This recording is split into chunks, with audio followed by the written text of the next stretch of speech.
When comic book sales start to slump, who do you blame? If you're a Marvel exec, you blame the one that's different from you. Minorities, women, anyone who's inclusive or the other.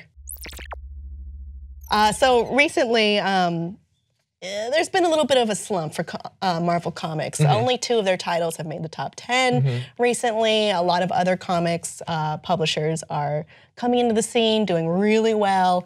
And when asked why this is happening, one person at Marvel had something interesting to say, which wasn't really backed up by facts, which I will bring up in just a moment. David Gabriel, who's the Marvel SVP of print sales and marketing, says, "We saw the sales of any character that was diverse, any character that was new, our female characters, anything that was not a core Marvel character, people were turning their nose up against. That was difficult for us because we had a lot of fresh, new, exciting ideas that we were trying to get out, and nothing new really worked."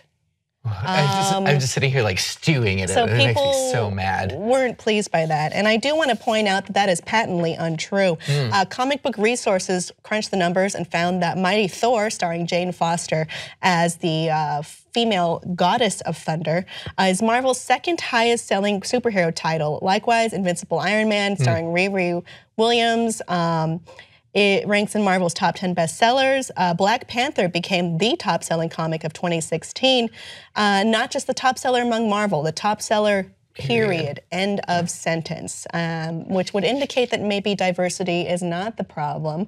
There was a little backpedaling after this, which went like this. We have also been hearing from stores that welcome and champion our new characters and titles and want more. They've invigorated their own customer base and helped them grow their stores because of it. So we're getting both sides of the story, and the only upcoming change we're making is to ensure we don't lose focus on our core heroes. This drives me crazy because especially the language, what did he say, of like what is traditionally a core Marvel character, and he means like straight white dude. And it just makes me so mad because the squeaky wheel gets the grease, and you know that the people that he's hearing from are the butthurt nerds on Twitter that are being like, I don't like this diversity, I can't relate to this character because it's not me anymore. What is the direction of comics? I think there's a myriad of problems that would have led to a slump in sales.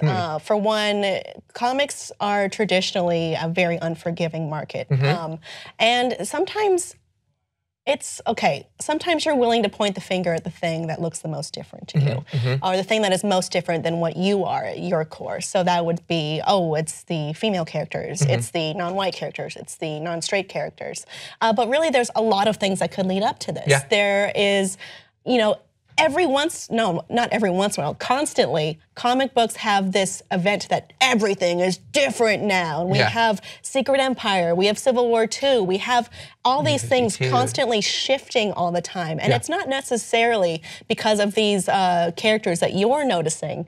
It might be also even the writing of these characters. Like it's kind of tone deaf to have Sam Wilson apologize to Steve Rogers about being angry because of his activism. And it doesn't make sense to people. And then when you have the writer of that comic go on Twitter and fight with blurs online about why they didn't like that. These are a myriad of problems. It's a complicated issue that might lead to slumping sales, but to point the finger at the thing that you notice as different or other it's unwise and it's incorrect. And it reads as even more tone deaf, which is contributing to this snowball of a problem. Not only that, but they have to look at the bigger picture of the medium itself. Like, maybe comic books aren't doing as well, like because it's a paper medium and we're not living in a paper age anymore. Even the digital sales of someone like reading it on their tablet or reading it online, you know, it's gonna be the decline of it because the attention spans of their audience are growing shorter. They want video, they want short things that kind of keep their attention in the way that like the paper medium just wouldn't. Yeah, it's complicated, and I think it's human nature to try and seek out the easy answer. That's why we called people witches and killed them. That's why we did terrible atrocities in the past. And it just almost never is that simple answer. It's these people's fault. Almost never is that true. It's complicated. There's a lot of things going on. And again, Comic Book Resources crunched the numbers, found that assertion was patently untrue. I think the solution here is to stop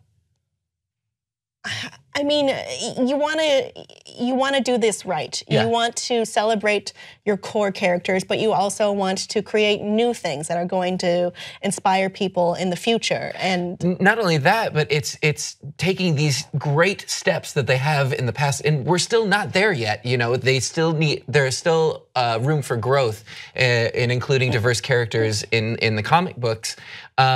But it's accurately reflecting who is reading comics now, because it's not just like the nerdy guy that everyone thought it was in the 80s and 90s.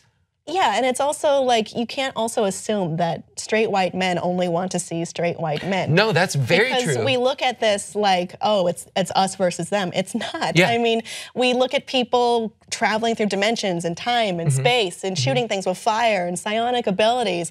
But the idea that the person doing this could be a woman or a different race is too far. Yeah. It's too far. That's not, I don't think that clicks together. No, and I'm not saying that that's what people think, but I'm saying that the people who are mad about that are the most vocal. And so that's when someone who maybe isn't as familiar with like the internet or with social media is just getting this bombardment of like toxic tweets. You know, you forget that, I mean, looking at Twitter, you think it's the whole world, but really only a small percentage of the population is even on Twitter. Right, right.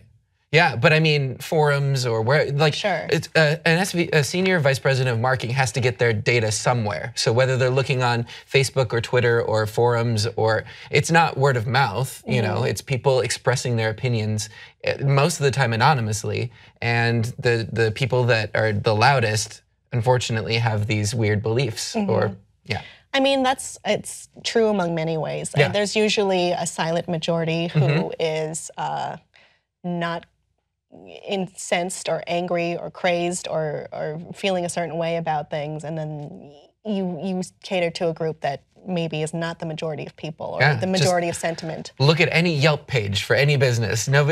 People will write, "This is an amazing restaurant," but if you have a bad experience, Yelp is its own problem. You bet. Yeah. But I think one of the challenges here is when we're celebrating differences among us all, we should stop blaming that as the problem. We should start trying to do that right and to do right by that. And I think this wasn't a good move, and neither was the backpedal, but sure, okay. Audience, what do you think of this all? Let us know below in the comments, and please like and subscribe for more.